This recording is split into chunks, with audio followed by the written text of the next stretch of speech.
का आम्हा सत्ता मिळाली जाण आहे, का आम्हा सत्ता मिळाली जाण आहे, करायचे काय याचे भान आहे। साथ द्या आम्हा नेऊ राज्य पुढती, उंच त्याची न्यावयाची शान आहे।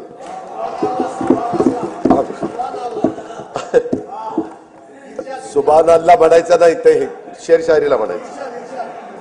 अनुसूचित जाती घटकांच्या सर्वांगीण विकासासाठी राजर्षी शाहू महाराज शिष्यवृत्ती योजना, विद्यार्थी वसतिगृह, भारतरत्न डॉक्टर बाबासाहेब आंबेडकर स्वाधार योजना, साहित्यरत्न लोकशाहीर अण्णाभाऊ साठे नागरी वस्ती सुधार योजना इत्यादी योजना राबवण्यात येत आहेत।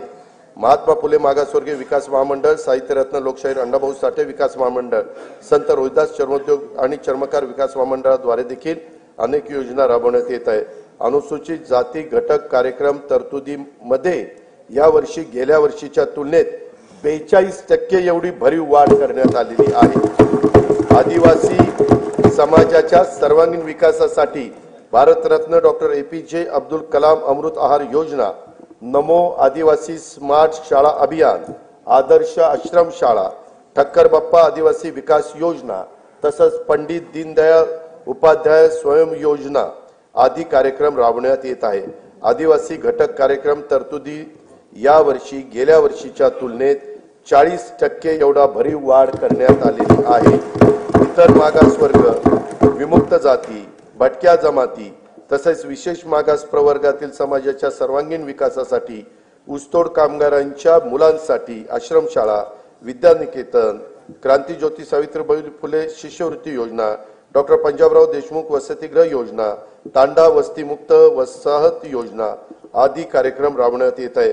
धनगर तसेच गोवारी समाजाकरता आदिवासी उपाययोजनेच्या धर्तीवर एकूण 22 कल्याणकारी योजना राबवण्यात येत आहेत। बौद्ध, जैन, शीख, पारसी, ख्रिश्चन, यहुदी व मुस्लिम या अल्पसंख्याक समुदायातील घटकांच्या विकासासाठी विविध योजना राबवण्यात येत असून अल्पसंख्याक संशोधन व प्रशिक्षण संस्था स्थापन करण्यात आलेली आहे। या संस्थेला देखील पुरेसा निधी उपलब्ध करून देण्यात येईल। दिव्यांगांच्यासाठी शिष्यवृत्ती, कृत्रिम अवयव व साधने विकत घेण्यासाठी तसेच स्वयंरोजगारासाठी अर्थसहाय्य अशा योजना राबवण्यात येत आहेत। दिव्यांग कल्याणासाठी जिल्हा वार्षिक योजनेतून किमान 1% निधी राखीव ठेवण्याचा निर्णय देखील घेण्यात आलेला आहे। राज्यातील विविध समाजातील उन्नतीसाठी 18 महामंडळे स्थापन करण्यात आली असून विविध योजनांचा लाभ घेणे लाभार्थ्यांना सुलभ व्हावे यासाठी या महामंडळाच्या सर्व योजना एकाच संकेतस्थळावर आणण्याचं राज्य सरकारचं नियोजन आहे। सन 2025-26 या वर्षाच्या करता सामाजिक न्याय व विशेष सहाय्य विभागाला 25,581 कोटी रुपये, आदिवासी विकास विभागाला 21,495 कोटी रुपये, इतर मागास व बहुजन कल्याण विकास विभागाला 4,368 कोटी रुपये, दिव्यांग कल्याण विभागाला 1,526 कोटी रुपये आणि अल्पसंख्याक विकास विभागाला 812 कोटी रुपयाचा नियतव्यय प्रस्तावित आहे। असंघटित कामगार कल्याण आभासी महामंडळाकडून 1,75,00,000 असंघटित कामगार आणि शेतमजुरांच्यासाठी सामाजिक सुरक्षा योजना राबवण्याचा विचाराधीन आहे।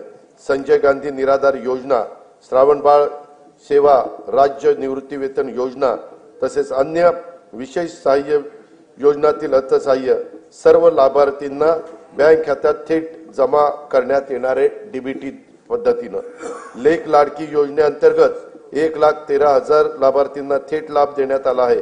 2025-26 साठी या योजनेच्या करता 50,55,00,000 रुपयाचा नियतव्यय प्रस्तावित आहे। मुलींच्या व्यावसायिक शिक्षणाला प्रोत्साहन देण्यासाठी शिक्षण शुल्क व परीक्षा शुल्काची 100% प्रतिपूर्ती करण्यात येत आहे।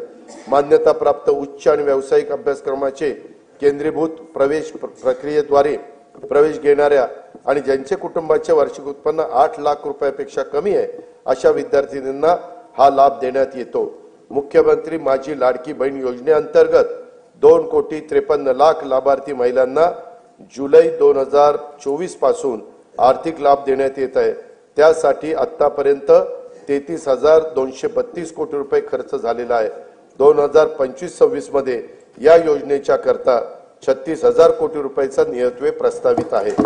या योजनेमधून मिळणाऱ्या अनुदानाचा उपयोग काही